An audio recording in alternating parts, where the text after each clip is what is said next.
Hello, my name is Crystal Johnson. I am the new director of the Office of Citizen Complaints.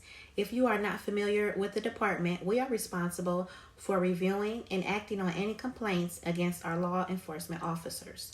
I would like to discuss how I will handle and investigate issues regarding citizen complaints pertaining to police misconduct.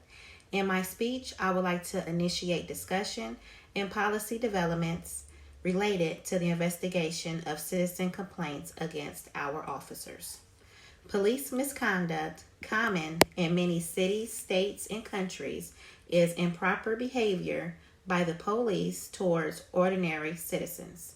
Police misconduct is often attributed to mismanagement of the powers and neglect of duties. With the rampant rise of corruption in many areas, the police force is not left out. In simple terms, corruption can be defined as from citizens who would like to have a form mailed to their home. Anonymous complaints are not always accepted because a complainant identity can be crucial during the investigation process and also may require a signature.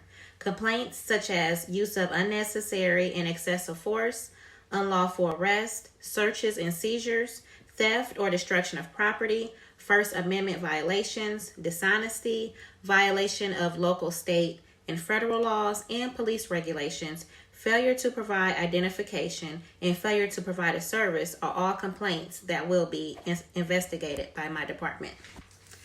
The special nature of police. Complaint and investigations. Investigations of citizen complaints about police misconduct present unique challenges not found in other types of investigations. The challenges of dealing with complaints.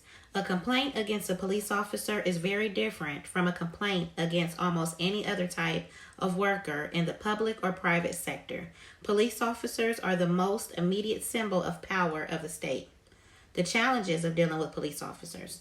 Many officers view citizen investigations as suspects because they believe that someone who is not a police officer lacks the experience and credentials to understand the demands on an officer. Dealing with multiple constituents. Cities' oversight agencies have multiple constituents, each with a different perspective and solution. You have the complainant, police managers, involved officers, the police agency, and community. This puts extra demands and stress on the oversight committee. Some of the most common forms of police misconduct as any fraudulent activity conducted by those in power. Police misconduct can affect communities in various ways.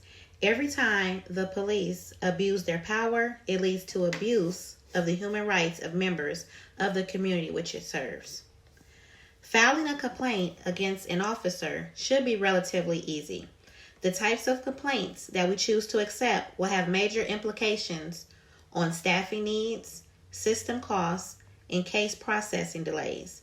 A lot will also depend on the nature and level of distrust, lack of confidence in the ability of the police to treat complaints objectively and take them seriously.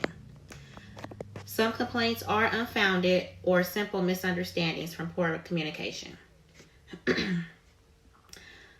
Forms will be accessible in person and online. Requests can also be made from misconduct include excessive force, malicious prosecution, unlawful search and seizure, false or wrongful arrest, and sexual misconduct. As a citizen, you are entitled to civil rights, which means you are entitled to fair and equal treatment by this department. If you feel your rights have been violated due to police misconduct, you can file a complaint at the Office of Citizen Complaints. Our staff and officers have undergone various and strenuous ethical training sessions. Any complainant is treated with the utmost respect and discretion. Our duty is to complete a thorough investigation and make any disciplinary recommendations. We intend to give a voice to the community members and offer transparency and accountability through the entire process. At this time, I would like to thank the citizens of our wonderful city for trusting me with this extremely important position, and also to my staff.